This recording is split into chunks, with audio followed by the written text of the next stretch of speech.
I was actually born in Colorado Springs. I lived in Fort Collins until I was the age of 4, and then we moved down to Pueblo, Colorado, and until I graduated from high school, that's where I was raised. My family did not go to church. I had no introduction or understanding of Christianity at all. I knew there were churches, but I didn't have any of this kind of stuff. And none of the friends we hung out with, none of them really had any influence on me. I had a few relatives that knew the Lord Jesus Christ, but they didn't have any influence on me either. As there was one person in my life that took an interest in me, and it's a woman that I've known since she was a little girl at the age of 2. It ended up being my wife, who is my wife now. And Kelly has known the Lord. She was saved in her mother's womb. That's the only way I know how to describe Kelly, okay? She's always known the Lord. And she's always presented the Lord, and she's always been, in that kind of stuff. Well, at a certain point in my life, while I was going to college in Denver, I went to art college in Denver, Colorado, Kelly and I were friends, and we started dating. Now, as we're dating, this thing about missionary dating, I still don't think it's a good idea, but that's what happened in my life. Kelly missionary dated me, okay? At that season in my life, what I wanted is I was going to art college to become a graphic designer so I could start investing in real estate, and I had this idea that I wanted to be this multimillionaire investing in real estate. My father was already doing it. I just wanted to join him. That's what I wanted to do. Here I'm going to art college, and Kelly and I are dating, and we're getting more serious, and I could tell we're heading towards possibly engagement and maybe marriage down the road. And one of Kelly's friends that grew up with her whole entire life said to Kelly told me this later, said to Kelly, Kelly, you and Brian are going along in your relationship, but Brian doesn't know the Lord.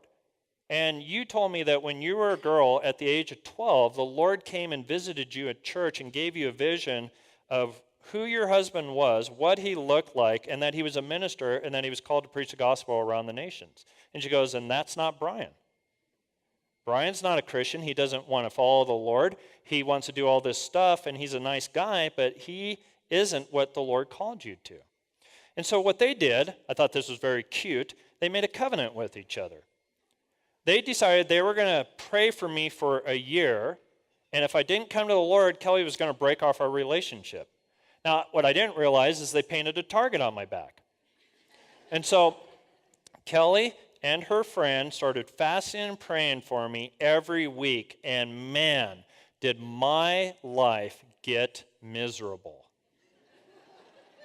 Everything that I put my hands to fell apart. Every relationship I had started falling apart. I started getting to the point where I could not sleep at night. I mean, it was a nightmare. Okay? Now, I forgot to tell this part of it.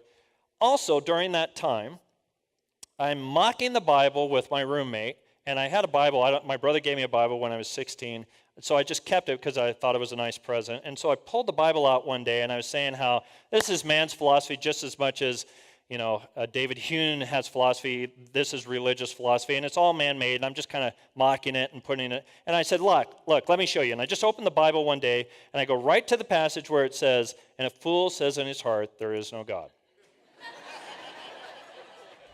So I close it back up, and I put it on the shelf. Now, guess what? That followed me everywhere I went. All of a sudden, as I'm just walking along in life, I'm just kind of doing what I'm doing, this thought goes through my head. A fool says in his heart, there is no God. And I'm like, I don't want to hear that. And I just go on with life, and then it comes in my head again. A fool says in his heart, there is no God. Now it's pursuing me. While I'm having all this stuff fall apart on me, and my life's going into ruins as they're praying for me. In fact, I'm telling Kelly, my life's falling apart, and she's getting more happy. All right? Now, as we're dating, she says, now, I wasn't opposed to going to church per se. I just didn't understand the need for it. And so she says to me one time, hey, they're having a revival service at our church. Could you come to it? And I was coming down every weekend at that point. Anyways, I was going on a bus because I didn't own a car when I was in art college, so I was going back and forth on the bus. I come down. They're having a revival service, and in this church we went to, there's about 300 people. And this evangelist is standing up there, and he's preaching out of Revelations about Jesus saying you're neither hot nor cold, and you need to make a decision or he's going to spew you out of his mouth, right? Okay, now, I don't know what in the world he's talking about because I'm not trained in any form of Christianity. I just realized I need to kind of figure this thing out. And so he gives what they call an altar call. Hey, Jesus is doing this. This is you. Get up here. And so I get up and I go down, and at this church they had what they called an altar. And so it was like this little wooden thing, and you kneel at it. And so I get up there, I kneel at this altar, and I just kind of put my heads down, and I don't know what to expect. Okay? Now, I was the only one out of 300 that came down, and no one came and prayed with me or talked with me. In fact, it frustrated the evangelist that no one else responded, so he just kind of ended the meeting. Right now, I'm there after about 10 minutes of putting my head like this and not knowing what to expect. I just got up and I thought, what in the world was that?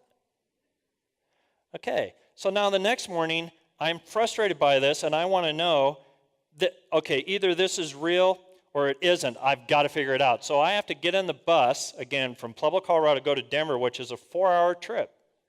It's usually only an hour and 45 minutes, but you stop everywhere when you're on a bus. And so I'm on the way up there, and I'm wanting to get this resolved. Is this real or isn't this real? I've got to know. In fact, by the time I by the time I get to the bus station in Denver, Colorado, I had made a resolution in my heart, and it was this. Either Jesus is real and he's going to prove himself to me, or I am going to persecute Christianity the rest of my life. By the way, I'm very intense. These are things I do all the time. I don't know why. I just make these kind of declarations. And so I'm making way back to my apartment, and I had 2 roommates, but when I got in there, they weren't there. So I grabbed the Bible that my brother had bought me, and I sit down, and Kelly told me, read the Gospel, so I start reading the Gospel of John and Matthew and Mark, and I'm spending a couple hours reading it. My roommates aren't showing up, and as I'm reading it, I'm finding out about who Jesus is, but I'm finding out about who he is in history. I need to know if he's real. That's what everyone kept saying. He's real. And so I get this one passage. After I read it, it kind of just sticks in my heart. You fathers who are evil know how to give good gifts to your children. How much more will your Father in heaven give good gifts to those who ask for them? It kind of affects my heart. And so I close the Bible, and I try to pray, which I don't even know what that is. And so what I've seen other people do, I just get on my knees and I put my face into the ground, and this is kind of what I said. I said, God, I don't even know if you're out there, but if you're real and you'll make yourself known to me, I'll follow you all the days of my life. Now, after praying that, I'm just on my knees. I don't know what to expect. I don't know what's supposed to happen, and as I describe this, I'm going to describe it like I've never experienced any of this. This is the first time it happened. Literally, this heat comes on my head, and I can feel this pressure, and it literally just goes through my whole entire body all the way to my feet, and it's so powerful and so strong, I fall over sideways. And I'm just laying on the ground going, I don't even know what this is, and I hear the audible voice of God in the room, and he speaks my name, and he says, hello, Brian. And when he says my name, the power of God hits my heart. And all of a sudden, I realize not only is he real, he knows me. And once that happened, 2 dynamics happened inside my heart at the same time. One, something broke in my heart, and it felt like it just fell off me, like sin, condemnation, death, destruction. And all of a sudden, the love of God starts coming into my heart, and it's hitting me so hard that I just start weeping, and I start going through inner healing and deliverance while I'm laying on the floor. And this is going on for over 2 hours.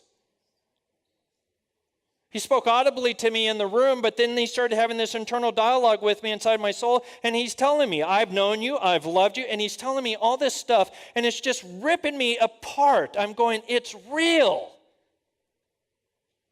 Now, my roommates finally show up. I make my way off the ground. I come out into the living room where they're at, and they look at me, and they go, what is wrong with you? And I went, God's real. And they're like, what? I said, no, God, and I'm telling them all this, and for some odd reason, they didn't like that. So I didn't know what to do with that, so then I start going to class. I'm an art student. I go to class, and I just have my headphones on. I'm doing the assignments we're supposed to be doing, and I'm having students come up and poke me and go, what's happened to you? Something different has happened to you. And I'd say this, I met Jesus Christ, and he's just really made me happy. And some people would be really happy when I'd say that, and other people would be really mad at me when I'd say that, and they'd want to argue with me. Now, Let me say this as a testimony. That's how Jesus met me. When he met me, I'd come from a broken home. I felt like I was an orphan, that no one cared for me. I felt like I was alone and isolated. I struggled with depression. I was in bondage to a lot of things. And Jesus came into my life, and he saved me. He set me free. And I remember telling someone one time, I decided to follow Jesus.